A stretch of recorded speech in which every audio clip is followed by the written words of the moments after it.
अस्सलामु अलैकुम वरहमतुल्लाहि वबरकातुह। जैसा कि आप देख रहे हैं कि ये शख्स अभी रुकूअ में है, नमाज पढ़ रहा है और रुकूअ में है और अभी ये सजदे की हालत में है। और आपने देखा कि इसकी एक टांग में अल्लाहु अलम राड डला हुआ है या क्या प्रॉब्लम है, लेकिन आप देखिए इसके बावजूद 3 मंजिला सीढ़ियाँ चढ़ कर ये मस्जिद में पहुंचा और नमाज जमात के साथ अदा कर रहा है। ये शख्स मेरे बराबर ही खड़ा हुआ था, नमाज में सजदा किया है और फिर उसके बाद अब ये दूसरे सजदे में है। अब ये तहियात में बैठेगा और फिर उसके बाद सलाम फेर देगा।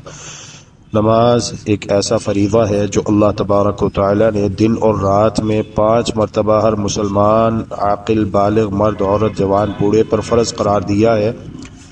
मुआफ़ी कोई नहीं। नमाज खड़े होकर पढ़ो नहीं पढ़ सकते, बैठ कर पढ़ो नहीं पढ़ सकते, तो लेट कर पढ़ो, लेकिन पढ़नी ज़रूर है। अल्लाह ताला हम सबको 5 वक़्त का पक्का नमाजी बनाए।